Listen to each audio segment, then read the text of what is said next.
स्वागत है आपका विज्ञान वृक्ष पर, जो बीएससी के स्टूडेंट्स और एस्पायरिंग स्कॉलर्स के लिए ज्ञान और सफलता का एक अनोखा साथी है। नमस्कार दोस्तों, विज्ञान वृक्ष के ऑनलाइन प्लेटफॉर्म पर आप सभी का हार्दिक स्वागत है। और आज की क्लास में हम ब्रोमीन के जो हमारे बचे हुए कुछ कंपाउंड्स हैं, जैसे कि हमारा आइसोप्रोपाइल ब्रोमाइड है, उसके स्पेक्ट्रा को देखेंगे। उसके बाद इसके अंदर स्ट्रक्चर में थोड़ा सा चेंज करके जो नए नए स्ट्रक्चर बनते हैं उनके स्पेक्ट्रा के बारे में जानने की कोशिश करेंगे। इससे पहले की क्लास में हमारे जो कुछ इंपॉर्टेंट कंपाउंड्स थे, जैसे कि एन प्रोपाइल ब्रोमाइड था, साथ के साथ हमारा जो इथाइल ब्रोमाइड था, उनकी जो जानकारी है हमने ले ली थी। तो देखिए, जैसे कि हम स्ट्रक्चर के बारे में जानकारी लेते हैं, हमारे पास स्ट्रक्चर होता है CH3 CH और मिड वाली पोजीशन के ऊपर हमारा ब्रोमीन ग्रुप लगा होता है। इसे हम बोलते हैं आइसोप्रोपाइल ब्रोमाइड, या हम इसे बोल सकते हैं कि सेकंड पोजीशन के ऊपर ब्रोमीन है और साथ में जो दो है हमारी एक प्रोपेन चेन है, या हम इसे बोल सकते हैं 2 ब्रोमो प्रोपेन। दो नाम हम इसके लिख सकते हैं, हम इसे 2 ब्रोमो प्रोपेन के नाम से भी जान सकते हैं दोस्तों। तो देखिएगा कैसे कैसे किस प्रकार का सिनेरियो हमें देखने को मिलता है। देखिएगा, यहां आप देख सकते हैं कि आपके पास एक CH3 ग्रुप ये है और एक CH3 ग्रुप ये है। इसको मैंने A से दिखाया है। A दिखाने से मेरा मतलब क्या है कि दोनों जो ये ग्रुप हैं टोटल मिलकर के यहां से मेरे पास 6 हाइड्रोजन बनते हैं। और 6 हाइड्रोजन एक साथ क्यों लिखे हैं? क्योंकि ये जो हैं और ये जो 3 हाइड्रोजन दोनों CH3 ग्रुप के हैं, दोनों इक्विवेलेंट हाइड्रोजन्स हैं। इक्विवेलेंट से मेरा अभिप्राय है कि दोनों का जो केमिकल एनवायरनमेंट है वो सेम है। और ये हमने कैसे जाना? देखिए, इधर से यहां चले तो CH3, फिर Br और CH3, इधर से चले तो फिर CH, CH3 और Br, यानी कि दोनों तरफ से चलने पर हमें सेम ही ग्रुप मिल रहे हैं। तो दोनों हमें जो मिलते हैं वो हमें 6 हाइड्रोजन का एक सिग्नल मिलेगा। एक सिग्नल कहां मिलेगा उसके बारे में जानेंगे, लेकिन उससे पहले देखिएगा, अब इसका जो सिग्नल होगा उसकी हम बात करेंगे जब स्पिन स्पिन स्प्लिटिंग की। तो सिग्नल हमारा कितने पीक्स के अंदर स्प्लिट होगा वो किस पर डिपेंड करता है?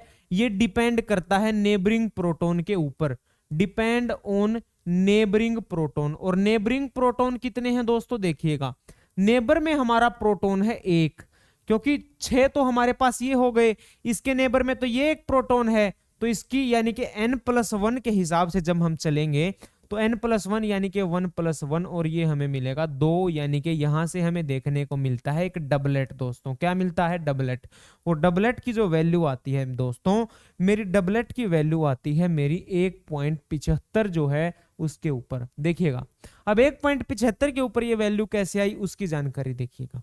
आप पता है कि जो प्राइमरी हमारे ग्रुप्स होते हैं उनकी वैल्यू 0.9 के ऊपर आती है, लेकिन अब केस कुछ ऐसा बना हुआ है कि इसके बगल में जो कार्बन एटम है उसके साथ ये एक हमारा कौन सा ग्रुप प्रेजेंट है? इसके साथ हमारा एक जो डीसिल्ड करने वाला ग्रुप है, हमारा वीक डीसिल्डिंग ग्रुप है, वो इसके बगल में आ गया है।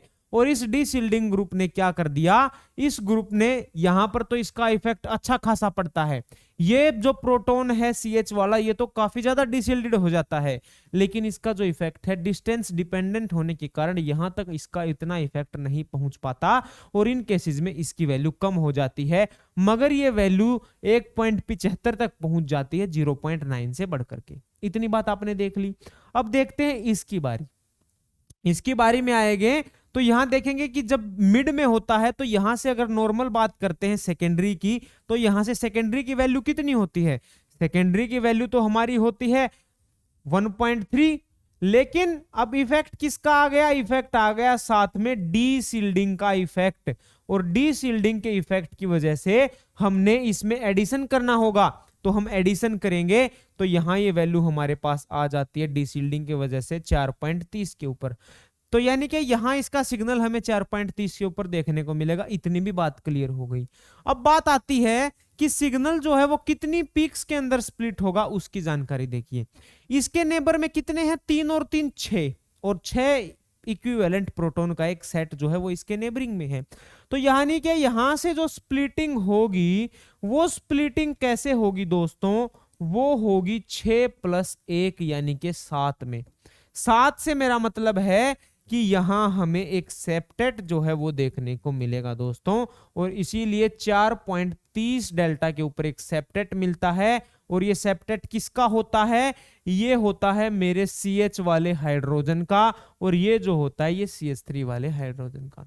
अब आपको बताता हूं कि अगर हमें आइसोप्रोपाइल ब्रोमाइड कंपाउंड दिया गया है, हमने NMR स्पेक्ट्रोमीटर के अंदर उसको एनालाइज करना है, तो कैसा स्पेक्ट्रा हमें उसका देखने को मिलेगा। तो देखिएगा, आपको कुछ इस प्रकार की जो पीक्स हैं वो देखने को मिलती हैं। आपको जो ये दिख रहा है, ये डबलेट आपको मिला है।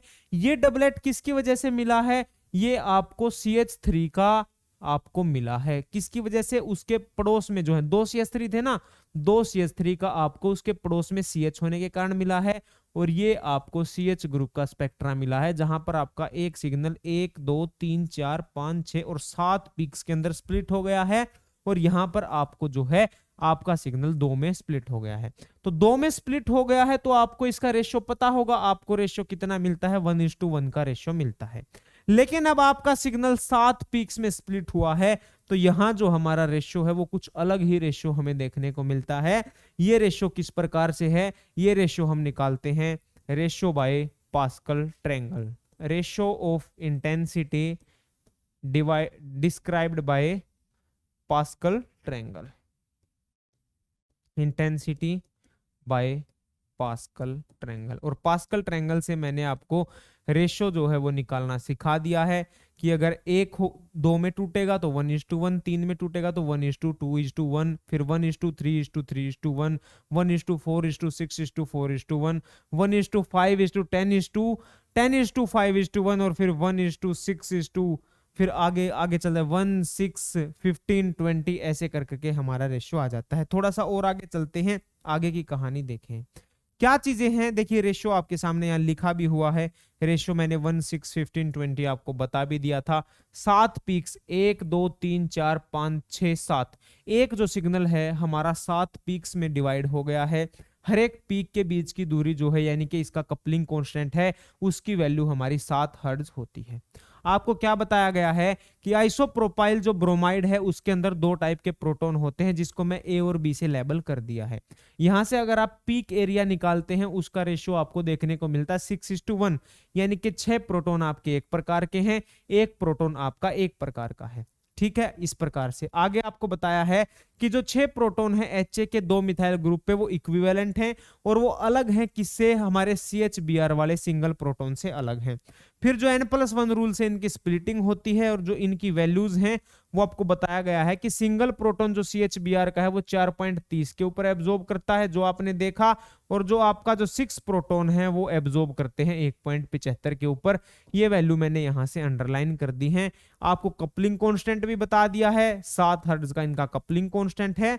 और आपको क्या बताया है कि the low field signal at delta 4.30 is split into 6 equivalent proton on the CH3 groups. Septet मिला है CH3 ग्रुप की वजह से, क्योंकि पड़ोस में जब 6 न्यूक्लियाई आते हैं तो आपके पास 6 + 1 N+1 रूल के हिसाब से N+1 रूल यहाँ कारगर सिद्ध होता है, और 6 + 1 यानी कि 7, और 7 का मतलब है सेप्टेट। शायद इतनी बात आप समझ चुके होंगे, आप देख चुके होंगे कि अगर हमें दे दिया जाए N propyl bromide, isopropyl bromide, अलग अलग कोई भी ब्रोमीन का कंपाउंड, तो आप देख करके बता देंगे कि कहां पर हमें कौन सा सिग्नल मिलेगा। आगे चलते हैं, आगे वाले केस की बात करते हैं। इस केस में हमारा कंपाउंड जो है वो है 1,1 डाई ब्रोमो इथेन। देखिएगा 1,1 एक ही पोजीशन पर 2 ब्रोमीन लगे हुए हैं, यानी कि हमारे पास क्या है, इसके पास तो 3 हाइड्रोजन है। मैं थोड़ा सा इसको खोल करके लिख देता हूं, ठीक है, आपको समझने में आसानी होगी। यानी कि हमारे यहां हाइड्रोजन है, यहां हाइड्रोजन है, एक हाइड्रोजन यहां है। इसके पास जो कार्बन है उसके पास एक हाइड्रोजन है, और बाकी ये जो 2 हैं वो ब्रोमीन ग्रुप लगे हुए हैं। देखिएगा अब यहां से टोटल हाइड्रोजन बनते हैं 4, 3 ये और 1 ये। लेकिन जो ये तीनों ग्रुप हैं, ये जो है मेरे तीनों के तीनों हाइड्रोजन, वो एक दूसरे के साथ इक्विवेलेंट है। शायद इतनी बात भी आप जानते होंगे, ये तीनों जो आप देख रहे हैं ये तीनों एक दूसरे के साथ इक्विवेलेंट हैं। और पास में जो आपका दूसरा हाइड्रोजन आपने देखा, ये वाला जो हाइड्रोजन है, ये हाइड्रोजन अलग है। शायद आप इनके बारे में जान चुके होंगे। देखिएगा यहां से जब इसके सिग्नल को निकालने की बात करेंगे, अब क्या हुआ है, अब इसके पास कितने हैं, 2 ब्रोमीन ग्रुप आ गए हैं। आपने देखा था कि एक जब ब्रोमीन आता है तो वहां पर डीसिल्डिंग होती है। डीसिल्डिंग क्यों होती है, क्योंकि ये इलेक्ट्रॉन डेंसिटी को विड्रॉ करने की कोशिश करता है और जो हमारा हाइड्रोजन होता है वो डीसिल्ड हो जाता है। अब आपने देखा था कि जब एक ब्रोमीन था तो वहां से 2 से लेकर के 2.5 तक की वैल्यू का इंक्रीमेंट हो रहा था। इस केस में अब क्या होगा, यहां पर जो वैल्यू है मेरी, इसके बारे में जानेंगे। देखिए, अगर ये मैं सिंपल जो इसकी वैल्यू 0.9 लेते हैं, और एक केस में मैंने आपको देखा था कि लगभग 2.5 का इंक्रीमेंट एक ब्रोमीन की वजह से था और दूसरे ब्रोमीन की वजह से भी वैल्यू का इंक्रीमेंट होगा, तो लगभग ये वैल्यू 5.9 तक पहुंच जाती है। इतना इतना जो अप्रोक्सीमेट है हम कैलकुलेट उतना कर पाते हैं। तो यहां से अब जो वैल्यू आपको मिली, ये मिलती है 5.85 के ऊपर डेल्टा वैल्यू आपको मिलती है इस CH के कारण। एक हाइड्रोजन का सिग्नल आपको मिला यहां। अब सिग्नल कितने के अंदर स्प्लिट होगा उसकी बात करते हैं, वो होगा इसके नेबरिंग वालों के कारण। नेबरिंग की स्पिन डिपेंड करती है, तो नेबर में 3 हाइड्रोजन एक जैसे हैं, यानी कि 3 जमा 1 बराबर 4। यहां से मुझे क्या मिलेगा, यहां से मिलता है क्वार्टेट। 5.85 के ऊपर आपको एक क्वार्टेट मिलता है, तो हम समझ जाएंगे कि हमारा CH2Br से जुड़ा हुआ है। तो देखिए 5.85 के ऊपर क्वार्टेट आपको मिलता है 1 2 3 4। अगर मैं इस हाइड्रोजन को नाम दे देता हूं एक, कुछ भी नाम दे लीजिए आप, इसको 1 दे देते हैं, तो यानी कि 1 की वजह से हमें ये सिग्नल देखने को मिलेगा। अब हमारा सिग्नल 4 के अंदर स्प्लिट हो गया है और यहां से रेशियो हम निकालेंगे तो 1:3:3:1 का रेशियो आता है हमारा पास्कल ट्रायंगल के हिसाब से। शायद इतनी बात आपको क्लियर हो गई होगी। थोड़ा सा आगे चलते हैं, देखिएगा। अब बात करते हैं इन 3 हाइड्रोजन की। तो ये जो 3 हाइड्रोजन आपको दिख रहे हैं, अब क्या होगा, ये 2 ब्रोमीन ग्रुप हैं, इफेक्ट तो यहां भी लगाएंगे, लेकिन डिस्टेंस डिपेंडेंट फिर से फिनोमिना है, तो इसलिए इनका इफेक्ट कम लगेगा। तो यहां जो इसकी वैल्यू 0.9 थी, अब वो बढ़ करके हमारी 2.5 जो है वो हमें देखने को मिलती है। तो वैल्यू के अंदर इंक्रीमेंट हो गया, इतनी बात समझ में आ गई। अब फर्दर बात क्या देखनी है कि अब सिग्नल कहां मिलेगा, वो तो बात क्लियर हो गई, लेकिन सिग्नल कितने में स्प्लिट होगा वो हमने जानना है। तो वो कैसे देखेंगे, वो देखेंगे नेबरिंग में। नेबरिंग में तो 1 है, तो 1 की वजह से 1 + 1 2, तो डबलेट मिल जाएगा। तो डबलेट मिल गया और डबलेट की वैल्यू हमें क्या मिली, 2.5 डेल्टा के ऊपर हमें मिला डबलेट और 1:1 का रेशियो मिला हमने पास्कल ट्रायंगल के हिसाब से आपको जाना। कई बार क्या होता है कि आपको यहां भी पीक बना करके दे दी जाती है कुछ इस प्रकार से यहां। तो यहां अगर आपको पीक मिलती है तो आपने घबराना नहीं है दोस्तों, ये जो हमारी पीक है ये TMS की पीक होती है। कई बार आपको अगर दे दी जाएगी स्पेक्ट्रा के अंदर पीक, जैसे ये TMS की है, आपको अगर यहां से 2 के ऊपर भी मिल जाएगी तो वो क्या होता है, वो आपको सोलवेंट की पीक होती है। अगर इनसे एक्स्ट्रा कोई भी आपको पीक मिलती है तो वो हमारी इस जो सैंपल की पीक नहीं होगी, वो उससे अलग जो सॉल्यूशन हमने या सॉल्वेंट हमने यूज किया होगा सॉल्यूशन को बनाने के लिए, हमारे सैंपल को डिसॉल्व करने के लिए, वो उसकी होती है। कई बार TMS की जगह हम DMSO यूज कर लेते हैं, हम टेट्रामिथाइल यूरिया यूज कर लेते हैं, तो वो उसकी पीक हमें देखने को मिलती है। यहां मैं लिख देता हूं, ये जो पीक है हमारी TMS जो रेफरेंस लेकर के चले हैं उसकी पीक है। शायद इतनी बात आपको समझ में आ गई होगी। थोड़ा सा आगे चलते हैं, आगे की कहानी को जानते हैं। देखिएगा आपके पास क्या आता है दोस्तों, आपके पास आती है इसकी एक्सप्लेनेशन। एक्सप्लेनेशन में आपको समझाया गया है कि 1,1 डाइब्रोमो जो मीथेन है आपका, वो कंसिस्ट करता है प्रोटॉन को, जो कितने होते हैं, जिसको मैंने A और B से लिखा है, और वो 2 सिग्नल हमें देते हैं। इतनी बात आपने जान ली। इसके बाद आपने ये भी जान लिया है कि 3:1 का रेशियो हमें क्या देखने को, 3:1 का जो रेशियो है वो हमें कहां से देखने को मिला, पीक एरिया का रेशियो। यानी कि ये हमें बताता है कि यहां देखिए 3 हाइड्रोजन तो ये हैं और 1 हाइड्रोजन ये हैं, तो रेशियो हमें जो 3:1 का जो है वो पीक एरिया का रेशियो हमें देखने को मिलता है। पीक एरिया का रेशियो यानी कि एरिया अंडर द पीक और द इंटेंसिटी रेशियो। कई बार एक क्वेश्चन आपको यहां से भी देखने को मिलता है, आपको कंपाउंड दे दिया जाता है, जैसे यही देख लीजिए, आपको यहां से 3:1 का रेशियो दे दिया, आपको कोई एक और कंपाउंड दे दिया जाएगा, या आपको कई बार क्या दे दिया जाए, आपको दे दिया जाए एसीटोन, जैसे कि मैं लिखता नहीं हूं फिर यहां तो खिचड़ी बन जाएंगी, वैसे बता देते हैं। एसीटोन दे दिया, एसीटोन क्या जानते हैं, CH3COCH3, अब वहां 6 प्रोटोन है। कोई आपको दूसरा दे दिया CH2Cl2, आपको वहां 2 प्रोटोन है। अब आपको बताया जाएगा कि दोनों सॉल्यूशन के अंदर कैसे इसके अंदर फेरबदल करें कि हम इसके पीक एरिया के रेशियो को ठीक कर पाए। तो जैसे कि एसीटोन में 6 प्रोटॉन है, दूसरे में 2 प्रोटॉन है, तो यहां से हमारे पास 3:1 का रेशियो आता है। तो हम क्या करेंगे, अगर हम जो 3:1 का रेशियो है अगर उसको इनवर्स करके मल्टीप्लाई करेंगे, यानी कि जो एसीटोन है उसको तो इतना ही सैंपल लेंगे, और अगर CH2Cl2 को 3 गुना लेंगे तो फिर 1:1 का रेशियो जो है बराबर रेशियो हमें देखने को मिलेगा। इस प्रकार का क्वेश्चन भी कई बार आपके आ जाता है। देखिए आगे क्या पढ़ रहे थे हमने देखा रेशियो, उसके बाद हमने देखा जो अपफील्ड है सिग्नल का 2.5 अपफील्ड की वजह से हमें वैल्यू देखने को मिली किसकी, मिथाइल प्रोटोन की, और 7 हर्ट्ज का ये था कपलिंग कांस्टेंट की, उनके बीच में डिफरेंस, यानी कि difference between the peak of A signal, ये कपलिंग कांस्टेंट का आया। उसके बाद आपने एक और इंपॉर्टेंट पॉइंट जाना कि 1.7 के ऊपर हमें वैल्यू देखने को मिली थी, किसकी वजह से, वैसे तो ये वैल्यू नीचे आनी चाहिए थी लेकिन ये बढ़ जाती है क्योंकि डिस्टेंस डिपेंडेंट होने के बावजूद थोड़ा सा इफेक्ट यहां मिलता है। उसके बाद जो इंपॉर्टेंट लाइन है, the low field signal eight 5.85 delta के ऊपर मिलता है मिथाइन प्रोटोन का, और इसका जो रेशियो 1:3:3:1, सारी बातें मैंने आपको बता दी हैं। आप यहां से देख करके अपने नोट्स बना सकते हैं, अपने एग्जाम के लिए अच्छे से प्रिपेयर कर सकते हैं। उसके बाद जो एक इंपॉर्टेंट लाइन यहां से मैं नोट कर देता हूं, इसको आप देख लीजिएगा। ये आपको क्या बताता है, ये बताता है कि the signal due to the methine proton at 5.85 delta compare to signal for methylene, methine यानी के CH का और मिथाइलिन यानी के CH3 का, ये 3.4 के ऊपर, और साथ में ये दूसरा आपको मिला, ये क्या हुआ है, शिफ्ट हो गया, it shifted towards downfield, downfield shift हो गया, यानी कि इसकी वैल्यू बढ़ गई। क्यों, क्योंकि due to the presence of 2 electronegative bromine atom, 2 bromine atom आपसे जुड़े थे जिसकी वजह से वैल्यू बढ़ गई, डाउनफील्ड हो गया। तो अगर आपसे कोई पूछे कि वैल्यू कम हानि थी, ज्यादा क्यों आई, तो आपको रीजन यहां मैंने अंडरलाइन कर दिया है, आप देख लेंगे बॉक्स के अंदर से, आपको इंपॉर्टेंट लाइन उठा लेंगे कि 2 ब्रोमीन एटम होने के कारण ऐसा हुआ।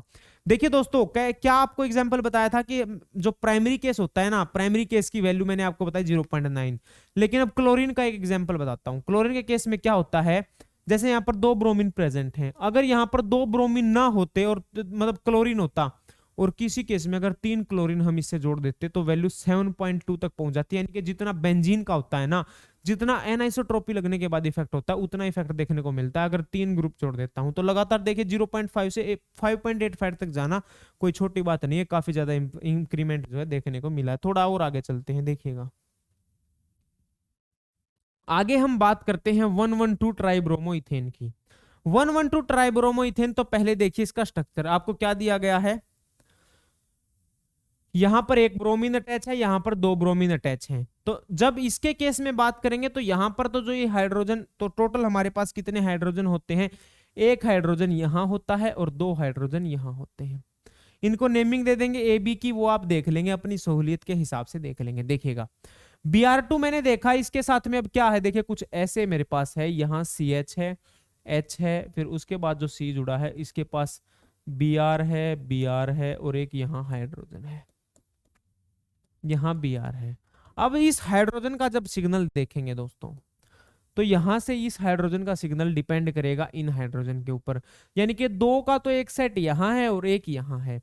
तो जब इसकी वैल्यू देखेंगे तो इन 2 ब्रोमीन के कारण इसकी ज्यादा वैल्यू बढ़ जाएगी, यानी कि वैल्यू जो 0.9 पे आनी चाहिए थी वो अब कहां मिलेगी, वो बहुत ज्यादा बढ़ जाएगी, क्योंकि देखिए 2 तो इसके डायरेक्टली कॉन्टेक्ट में है और तीसरे का एक थोड़ा सा इफेक्ट यहां से मिलेगा। तो 0.9 प्लस मैं यहां से क्या कर देता हूं 2.5, 2.5, 5.9 के आसपास लगभग वैल्यू फिर से पहुंच गई है हमारी। तो यहां से जो वैल्यू है, अब इसका हमने वैल्यू तो देख ली कि भाई 5.89, मतलब 9 लिख लिए, 8 लिख लिए, कोई बात नहीं, यहां तक वैल्यू पहुंच गई। वैल्यू जो है ना वो आपको 0.1, 2, 3, 0.5 तक जो है वो चेंजिंग देखने को मिल जाएगा, उसकी कोई बात नहीं है। तो वैल्यू तो हमने देख ली कहां तक आएगी, लेकिन अब बात ये देखनी है कि हमें सिग्नल कितने में स्प्लिट होगा। जैसे कि एक सिग्नल था, अब इसके पड़ोस में 2 हैं, तो ये क्या हो जाएगा, ये हमारे पास होएगा 1:2:1 के रेशियो में हमें ट्रिपलेट मिलेगा। तो यहां हम ट्रिपलेट बना देते हैं। ये ट्रिपलेट हमें किस वजह से मिला है, ये मिला है हमें CHBr2 का, CHBr2 का मिला है, और जहां क्या रेशियो है 1:2:1 का रेशियो हमें मिला है। अब अगर इसकी बात करेंगे तो इसके पड़ोस में एक हाइड्रोजन है, और एक हाइड्रोजन है तो 1+1 यानी कि 2 डबलेट में टूट जाएगा। तो डबलेट में हमें क्या देखने को मिलेगा, ये किसकी वजह से मिला है, ये हमें मिला है हमारा CH2Br के कारण। तो ये हमारा मिला है 1:1 का रेशियो में। वैल्यू इसकी देखिए, दो तो यहाँ एक तो डायरेक्टली कांटेक्ट में है, लेकिन दो का इफेक्ट भी तो इनका पड़ेगा ना, तो ये वैल्यू जो है ये 4.2 पे मिलती है और ये वैल्यू 5.7 पे मिलती है। ये आपका 2 हाइड्रोजन का सिग्नल है, ये आपका 1 हाइड्रोजन का सिग्नल है। कपलिंग जो कांस्टेंट है उसकी वैल्यू, यानी कि कपलिंग जो कांस्टेंट है उसकी वैल्यू 7 हर्ट्ज है। इन दो सिग्नल के बीच की डिस्टेंस देख लेंगे या इनके एडजेसेंट के बीच की, हाँ यहां से यहां तक की नहीं देखेंगे, तो ये आपको 7 हर्ट्ज मिलती है। काफी सिंपल सी बातें हैं। ब्रोमीन के लगभग सारे के सारे केस हमने देख लिए हैं। अब थ्योरेटिकल एक्सप्लेनेशन और देख लेते हैं, क्योंकि आपको कई बार अगर एग्जाम में लिखनी आ जाएगी कि आप कैसे डिस्टिंग्विश कर पाएंगे, तो ऐसे में तो देखिएगा आपको क्या बताता है कि हम यहां से दो सिग्नल देख पाते हैं, एक इसकी वजह से एक इसकी वजह से, ये आपने देख लिया। एरिया अंडर द पीक की बात करेंगे तो 2:1 का रेशियो हमें देखने को मिलेगा, ये भी कि 2 हाइड्रोजन यहां है, 1 हाइड्रोजन यहां है। अब ये स्प्लिट होगा ट्रिपलेट में, ये स्प्लिट होगा डबलेट में। तो यहां से जो इनकी लाइनें हैं, जो इसकी पॉइंट्स हैं, उसको अंडरलाइन कर देते हैं। तो एक सिग्नल तो 4.2 के 2 इक्विवेलेंट प्रोटॉन के कारण, और एक 1:1 इंटेंसिटी का रेशियो 7 हर्ट्ज का, इसका हमें क्या मिल गया, हमें मिल गया इसका कपलिंग कांस्टेंट। अब दूसरे की बात करेंगे तो यहां पर 1:2:1 में ट्रिपलेट मिलेगा, 7 हर्ट्ज का, फिर से यहां वो, और सिग्नल जो है वो हमें मिलता है 5.7 के ऊपर इसकी वैल्यू मिलती है 5.7। ये डेल्टा इज इक्वल टू 5.7 में लिख देता हूं। तो ये इतनी सी बात थी, और ये सारा का सारा रीजन क्यों हुआ है, क्योंकि हमारा जो ब्रोमीन था वो काफी इलेक्ट्रोनेगेटिव एटम था, उसकी वजह से सारा का सारा खेल हो गया जो हम यहाँ देख पाए। तो इस क्लास के अंदर हमने ब्रोमीन के जितने भी केसेस थे, सारे के सारे केसेस के बारे में जान लिया है, और अगली क्लासेस में हम जो हमारा इथेनॉल है और बाकी के जो कंपाउंड्स हैं उनके स्पेक्ट्रा को देखेंगे। तो आप सभी का बहुत बहुत धन्यवाद, और जल्द ही आपसे मुलाकात होगी बेहतरीन टॉपिक के साथ।